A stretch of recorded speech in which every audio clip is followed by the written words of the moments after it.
यहाँ पर हम डिस्कस कर रहे हैं कॉमन एरर्स। आप SSC, BPSC, TGT, PGT English, जिस भी एग्ज़ाम में इंग्लिश ग्रामर पूछी जाती है उन सब के लिए ये लेक्चर इम्पोर्टेंट होने वाला है। और आज ये जो हम क्वेश्चंस कर रहे हैं प्रीवियस ईयर क्वेश्चंस हैं, किरण पब्लिकेशन की बुक से मैं ये करवा रही हूँ, है ना। तो लास्ट से चल रहे हैं, रिसेंटली जो आए हुए क्वेश्चंस हैं उन्हें आप यहाँ देख रहे हैं, ठीक है। तो लिखा है कि as soon the gun shot was heard people run out in panic. अब यहाँ पे इस सेंटेंस में कौन सा एरर है ये बता दीजिए कि as soon the in panic और पीपल रन आउट और गन शॉट वॉज हर्ड। ये ऑप्शंस आपके सामने दिए हुए हैं।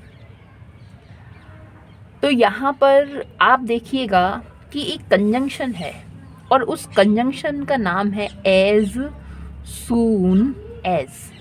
एज सून ऐसे, एज का मतलब है, एज सून एज का मतलब है जैसे ही, है ना, वैसे ही, जैसे ही ऐसा हुआ वैसे ही ऐसा हुआ, ठीक है। तो सबसे पहले तो ये जो फ्रेज है एज सून एज है, इसलिए गलती यहाँ पर है, इसलिए गलती यहाँ पर है। तो ऑप्शन नंबर ए जो है इसका आंसर हो जाएगा करेक्ट, ठीक है। अब इसमें आप एक बात और सुन लीजिए, ये तो आपने एज सुन एज वाला सुन लिया, एक और सुन लीजिए बात, वो ये है कि भाई जब हमारा एज सुन एज से हमारा सेंटेंस स्टार्ट होता है, एज सुन एज से जब हमारा सेंटेंस स्टार्ट होता है और सपोज एक, अब यहाँ पे दो सेंटेंस है ना, कंजंक्शन है ना, ये तो कंजंक्शन है, दो सेंटेंस यहाँ पर है, ठीक है। एक सेंटेंस तो ये रहा the gun shot was heard और दूसरा people run out in panic, है ना। तो अब यहाँ देख लीजिए कि एक सेंटेंस, ये तो दोनों पास्ट में है ना, was heard the gun shot was heard passive में है, और है ना पैसिव वॉइस में है, the gun shot was heard और people run out in panic. तो ये तो दोनों पास्ट में है। अगर सपोज एक प्रेजेंट में है तो फिर दूसरा फ्यूचर में होगा, ठीक है, इसको आप याद रखिए। और एज सून नहीं, एज सून एज ये पूरा फ्रेज होता है, इसे आप याद रखें। नेक्स्ट क्वेश्चन हम देखते हैं अपना, तो वह है, देखिए एक minute, let me set it. लिखा है the most talented of these 3 boys are my friend's सन।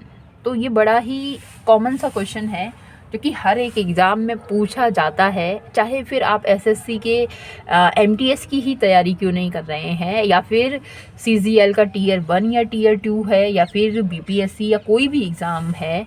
ये क्वेश्चन एक कॉन्सेप्ट के साथ अपने आप में एक कॉन्सेप्ट बताता है और सब्जेक्ट वर्ब एग्रीमेंट के तहत ये पूछने वाला क्वेश्चन है, ठीक है। तो सब्जेक्ट वर्ब एग्रीमेंट से ये क्वेश्चन है। लिखा है the most talented of these 3 boys are my friend son. कहाँ एरर दिखाई दे रहा है, ज़रा एक बार देख लो। Of these 3 boys no error है, या मोस्ट टैलेंटेड है, या आर माई फ्रेंड सन है। तो एक तो कट गया, एक कट गया इसलिए क्योंकि एरर तो है भाई।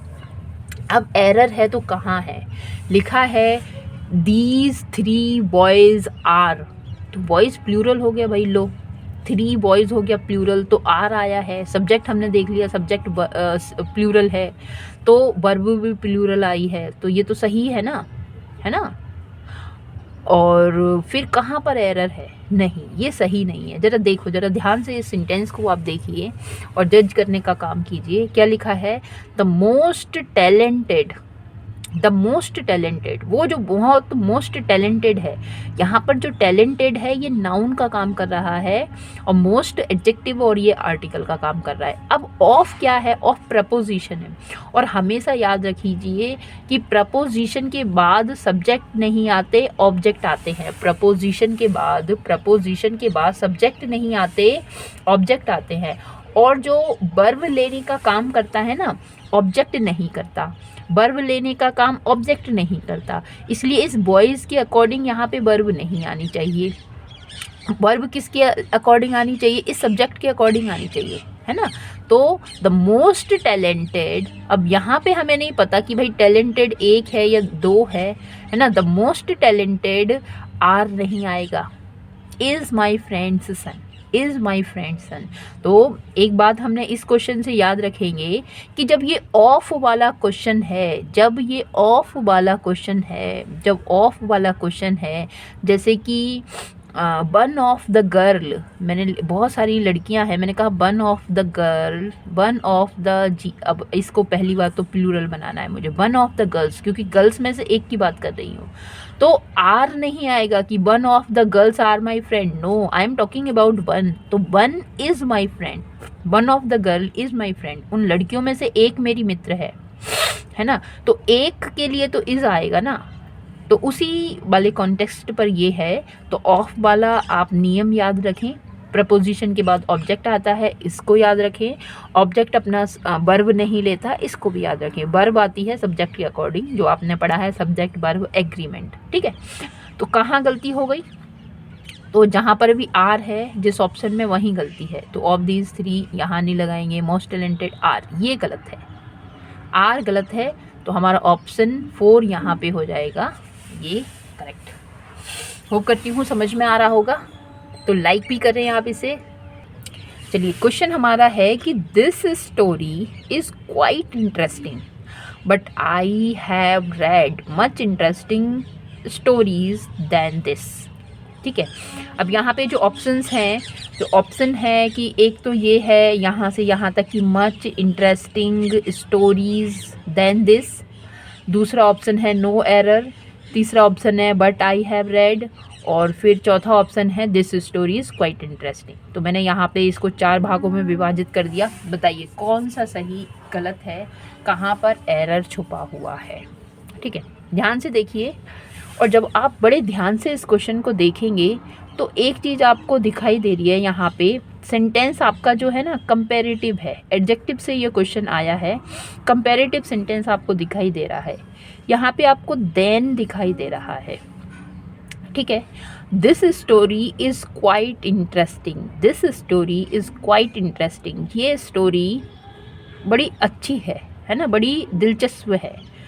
But I have read much interesting stories, पर मैंने और भी मच ज़्यादा इंटरेस्टिंग स्टोरीज़ पढ़ी हैं, है ना।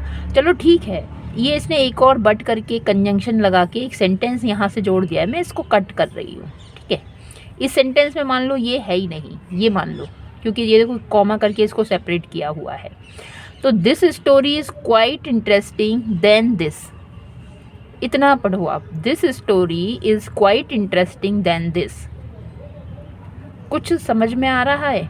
अगर ये एडजेक्टिव है और इसमें कंपैरिजन वाला सेंटेंस है, तो क्या देन के साथ हमें क्वाइट लगाना है या फिर कोई और वर्ड है ना।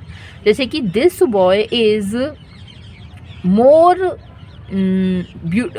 Beautiful then this, this girl is more beautiful then that girl, है ना। तो जब देन है तो हमें ना मोर के साथ लगाते हैं, जब देन है तो मोर देन आता है ना। तो एडजेक्टिव में कंपैरेटिव से ये सेंटेंस लिया गया है ना, कंपैरेटिव डिग्री से, और देन के साथ मोर का यूज़ करते हैं, ये ध्यान रखिए, और इसी ध्यान पे आप इस क्वेश्चन को कर पाएंगे। आगे बढ़ते हैं भाई, और जो क्वेश्चन है वह है कि it turn out to be the noisy park party anybody had ever attended. It turned out कि ये बदल गई, किस में बदल गई, to be a noisy park party, कि जो शोर करने वाला पार्क हो ऐसी पार्टी में, और जैसे आज तक किसी व्यक्ति ने attend, anybody had ever attended, तो अटेंड नहीं की होगी। तो ये जो क्वेश्चन है, क्या नो एरर है, कहाँ पर एरर दिखाई दे रहा है, द नोइजी पार्क पार्टी, या एनीबडी हैव्ड एवर अटेंडेड, या it turn out to be, ठीक है। ध्यान से देखें, और यहाँ पर हमें एक चीज़ देखने के लिए मिलती है, ये जो क्वेश्चन है again it is from adjective, और एडजेक्टिव का सीक्वेंस जो है उससे रिलेटेड ये क्वेश्चन है, ठीक है। It turn out to be the noisy park party, ये बस इतना देखिए, नोइजी पार्क पार्टी, तो भाई कैसी पार्टी है, कैसी पार्टी है? पार्टी यहाँ पे नाउन है। पार्टी कैसी है? अब यहाँ उसका एडजेक्टिव पार्क है ना। और पार्क कैसा है? नॉइजी है। नहीं भाई, पार्क नॉइजी नहीं है। ध्यान, यहाँ पे थोड़ा ध्यान दीजिए। और एडजेक्टिव के सीक्वेंस से रिलेटेड है ये, है ना। एडजेक्टिव जो है पार्क के लिए नहीं है, नॉइजी पार्क नहीं है भाई। देखो यहाँ पे पार्क कैसा है? नॉइजी। नहीं, पार्क नॉइजी नहीं है। नॉइजी कौन है? पार्टी नॉइजी है। तो जो एरर है ना वो इस वाले वाक्य में है। नॉइजी पार्क पार्टी नहीं है, तो क्या होना चाहिए? Noisy party park. Noisy park नहीं है। नॉइजी तो क्या है? पार्टी है। ठीक है, नॉइजी तो क्या है? पार्टी है। तो ये जो पार्टी है इस पार्क नॉइज के साथ जुड़ना चाहिए। पार्क नॉइजी नहीं है भाई, पार्टी नॉइजी है। तो नॉइजी पार्टी पार्क, ये तो अब कैसा पार्क बन गया है? पार्क कैसा बन गया है? नॉइजी पार्टी करवाने वाला पार्क ये बन गया है। तो यहाँ पर जो हमारा एरर हमें दिखाई दिया सेकंड में। और आगे बढ़ते हैं। नेक्स्ट हमारा जो क्वेश्चन है, कैसा आपको लग रहा है ना। आप अपना कमेंट भी ज़रूर ड्रॉप करें और समझ में आ रहा है या नहीं ज़रूर बताएं, ठीक है। नेक्स्ट जो क्वेश्चन है ज़रा देखें इसे, कैसा है कि ही सेड, उसने कहा that he had forgot to lock the door before leaving. तो देखिए आपने सेंटेंस देखे हैं बिफोर और आफ्टर वाले, बिफोर और आफ्टर वाले, है ना। बिफोर और आफ्टर से कि उसके आने के पहले, जाने के बाद, इस तरह के क्वेश्चंस। और इनमें है ना पास्ट परफेक्ट टेंस है, पास्ट परफेक्ट टेंस। तो अगर बिफोर वाला है तो बिफोर से याद रख लो कि पास्ट परफेक्ट टेंस कहाँ लगेगा? बिफोर में लगेगा, है ना। अगर बिफोर की जगह आफ्टर लिखा है तो पास्ट परफेक्ट टेंस कहाँ लगेगा? आफ्टर लगेगा। तो ये जो इस तरह के बिफोर और आफ्टर वाले आते हैं क्वेश्चंस, मैं अभी आपको दिखा भी दूंगी एग्जाम्पल के तौर पर। तो पास्ट परफेक्ट टेंस हमें इनमें यूज़ करना है। अगर बिफोर लिखा है तो बिफोर पहले लगेगा, आफ्टर लिखा है तो आफ्टर बाद में लगेगा। तो एक बात तो ये हुई, ठीक है। अब यहाँ हम देख लेते बिफोर है और हमें पास्ट परफेक्ट टेंस हमें ये दिखाई दे रहा, ठीक है। तो मतलब बिफोर ये वाला अगर इस कॉन्सेप्ट टेंस के कॉन्सेप्ट से ये आया है तो ये सही है। मगर यहाँ क्वेश्चन जो है ये क्वेश्चन थोड़ा घुमा के पूछ लिया, टेंस के कॉन्सेप्ट से नहीं पूछा, ये क्वेश्चन वर्ब के कॉन्सेप्ट से हमें पूछ लिया। और देखो टियर 2 में आया है पर बड़ा बच्चा सा क्वेश्चन आया है। अगर यदि आपको पता है इस फॉरगेट की थर्ड फॉर्म क्या होती है, जो पास्ट परफेक्ट में हैड प्लस वर्ब की थर्ड फॉर्म आती है ना, तो बस आप इस क्वेश्चन को कर ले जाओगे, उड़ा दोगे इस क्वेश्चन को, ठीक है। तो एरर यहाँ पर है, तो फॉरगेट, फॉरगॉट, फॉरगॉटन, TEN यहाँ पर होगा। और देखो बिफोर और आफ्टर वाला कॉन्सेप्ट मैं आपको दिखाती हूँ, इस तरह से आपको ये याद भी हो जाएगा और हमेशा के लिए आपको याद रहेगा। देखिए बिफोर और आफ्टर वाला ये कॉन्सेप्ट है। अब यहाँ पे पास्ट परफेक्ट टेंस की बात यहाँ कही गई है। अब बिफोर है, देखो ये सेंटेंस गलत है, क्यों? क्योंकि बिफोर ये जो पास्ट परफेक्ट यहाँ तो दिया ही नहीं है ना। तो देखो पास्ट परफेक्ट यहाँ पे नहीं दिया, बिफोर में पास्ट टेंस दिया, इसलिए ये गलत है। क्या आना चाहिए? Past perfect, had seen. तो देखो अब सही हो गया। अब यहाँ देखो अगर बिफोर पहले ही है तो फिर क्या है? बिफोर से पहले आएगा ना, तो he understood anything the robber fled, नहीं बिफोर है ना, तो he understood anything the robber had fled, है ना। तो इससे पहले, क्योंकि एक्शन पहले हुआ है इसलिए, तो एक कॉन्सेप्ट इसको याद रखें। और यहाँ पे इसमें यहाँ पे ये दिया हुआ है, इसको देखें, थोड़ा सा समझ में आएगा कि प्रथम फॉर्मेशन ये है। अगर बिफोर दिया है तो फर्स्ट एक्शन पास्ट परफेक्ट, फिर second action simple past. Before मतलब पास्ट परफेक्ट, बिफोर पहले आएगा, बिफोर मतलब पास्ट परफेक्ट, बिफोर पहले आएगा, ठीक है। तो ये याद रखें। और द्वितीय फॉर्मेशन में जो सेंटेंस मैंने आपको दिखाया बिफोर, देखो अगर बिफोर से सेंटेंस अगर शुरू होता है तो सेकंड एक्शन सिंपल पास्ट में और फर्स्ट एक्शन जो है वो पास्ट परफेक्ट में होगा, ये दिखाया गया है। अब देखो यहाँ पे आफ्टर की बात कही गई है। आफ्टर मतलब पास्ट परफेक्ट जो टेंस है वो कब आएगा, आफ्टर आएगा, इस आफ्टर लिखने के बाद आएगा, ठीक है। तो इस तरह से आप इसे याद रख सकते हैं, बिफोर और आफ्टर वाले को। ये एसएससी में बहुत पूछा जाता है और किसी भी एग्ज़ाम में आ सकता है। ग्रामर मतलब ग्रामर होता है। होप करती हूँ ये आपको अच्छा लगा होगा। लाइक शेयर सब्सक्राइब करें, कमेंट करें, what ever you feel about this lecture. Thanks for watching it. Thank you.